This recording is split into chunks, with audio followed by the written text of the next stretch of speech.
2022학년도 9월 고1 학력평가 29번에서 시작하겠습니다. 두 실수 AB에 대해서 2차 방정식 첫 번째의 서로 다른 두 근이 알파 베타, 두 번째 방정식의 서로 다른 두 근이 알파 플러스 2랑 베타 플러스 2라 그랬어요. 이 문제 같은 경우는 우리가 근과 계수의 관계를 사용해서 문제를 풀 건데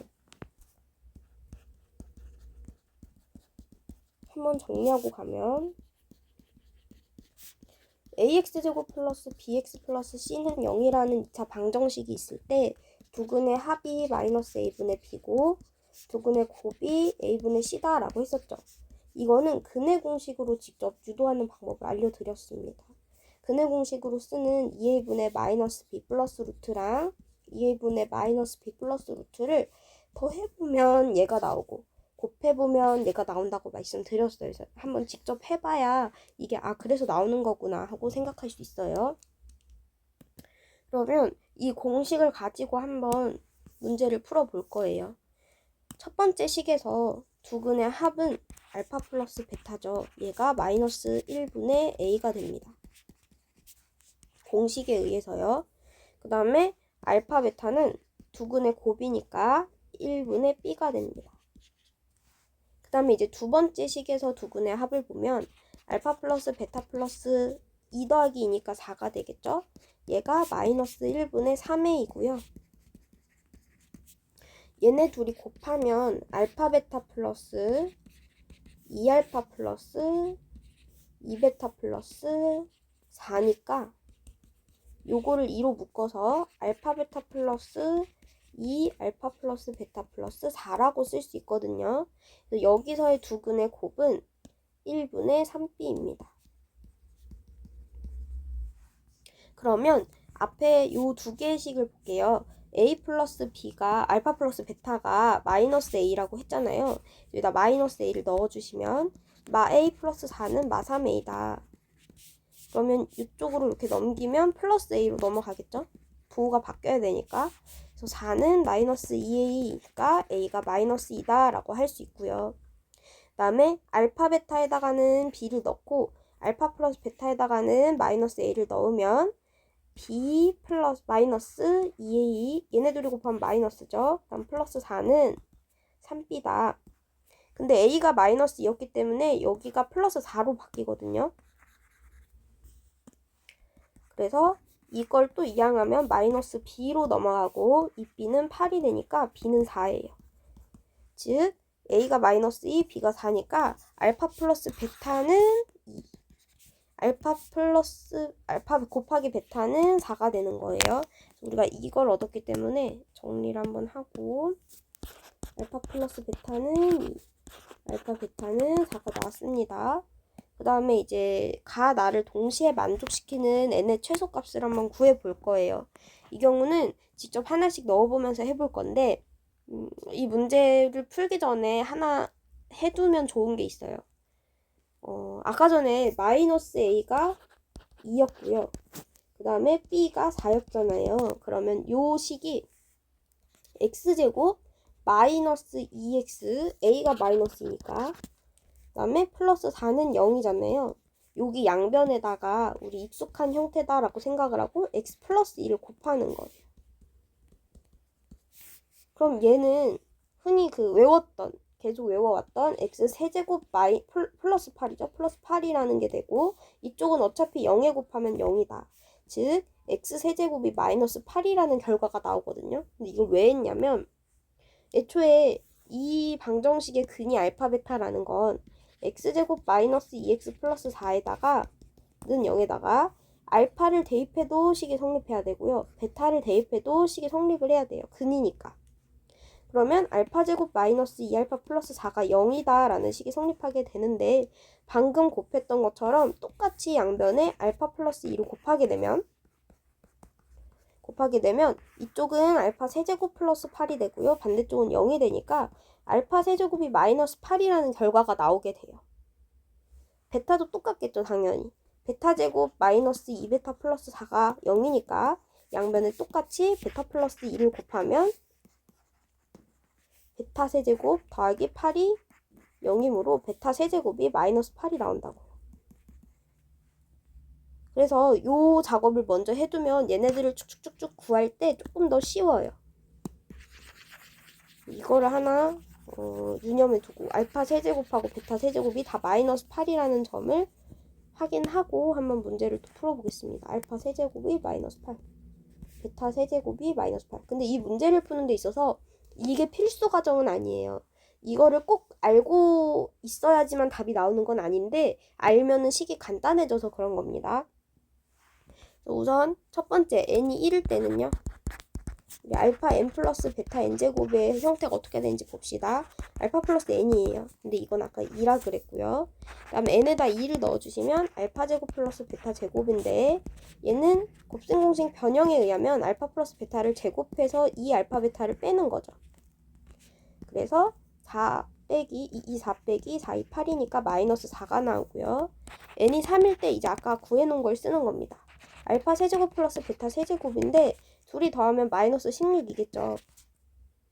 근데 이제 여기서 만약에 이 작업을 안 했다. 문제를 풀다가 이 과정을 잊어버리면 안 할 수도 있잖아요. 떠올리기 힘든 시기예요.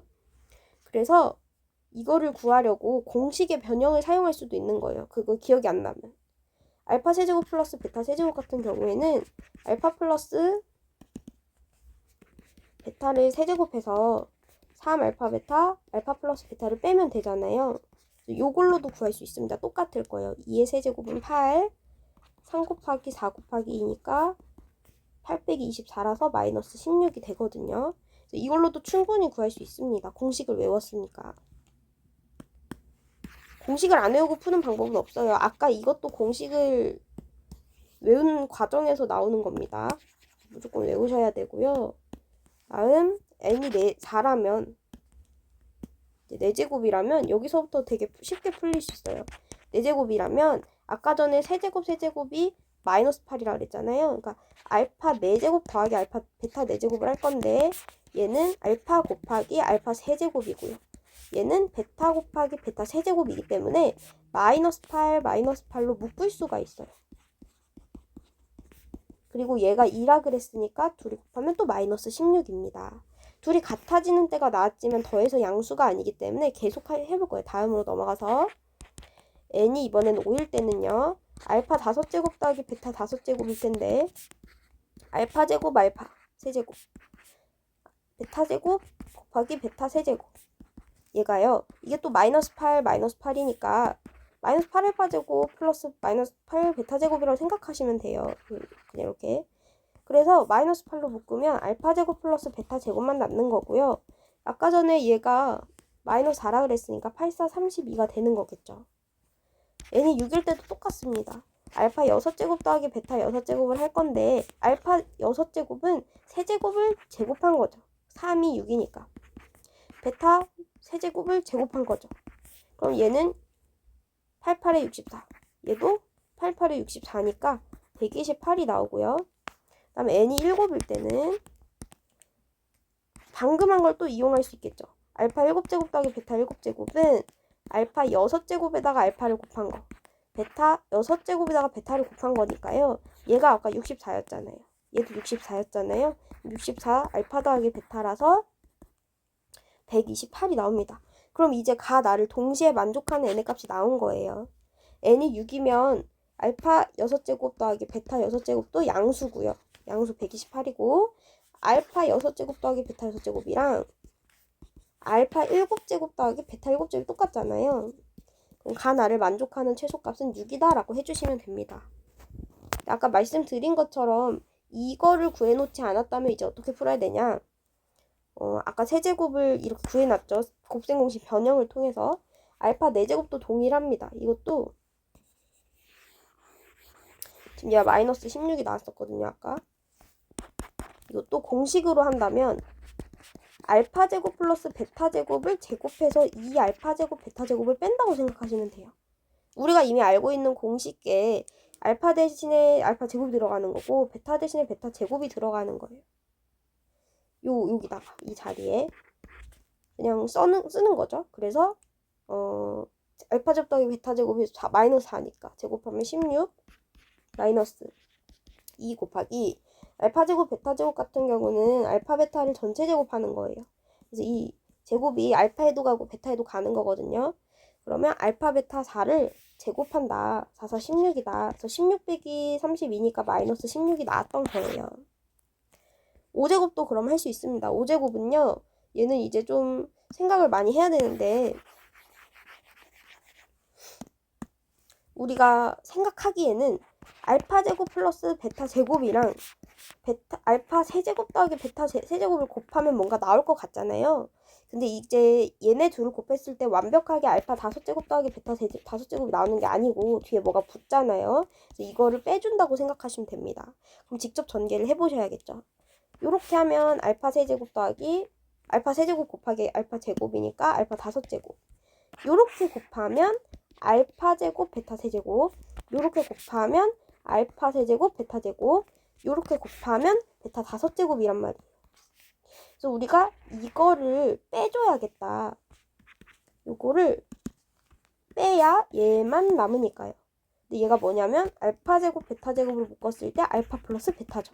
그러니까 이거는 외우는 게 아니고 뭔가 이게 추론해서 얘네들을 곱하면 이걸 빼야 되겠다라는 거를 확인하고 나서 식을 써주시면 되는 거예요. 근데 당연히 이거를 안 하고 이렇게 검정색처럼 풀게 되면은 식이 길어지고 문제가 복잡해지잖아요. 그래서 이 파란색 풀이를 알려드리는 겁니다. 어쨌든 이것도 한번 구해보시면은 알파 제곱 더하기 베타 제곱이 마이너스 4였고요. 거기다가 알파 세제곱 베타 세제곱이 마이너스 16이었어요. 둘이 곱한 다음 마이너스 알파 제곱 베타 제곱 아까 전에 4, 4, 16이라 그랬죠. 16 곱하기 알파 플러스 베타는 2다. 그럼 얘네 둘이 곱하면 64 마이너스 32라서 아까 전에 계산했던 32라는 답이 또 나옵니다. 그래서 이렇게 쭉쭉 하시면 돼요. 근데 이렇게 검정색처럼 하게 되면은 식이 더 오래 걸리고 계산 실수 나오기가 쉽다. 아무래도 공식 변형하는 게 좀 익숙치 않으실 테니까 아는 분들은 그냥 요거 하나만 외워가지고 요 공식을 하나 외워가지고 해주는 게 더 쉽겠죠. 네. 풀이 방법 2가지로 마무리하겠습니다.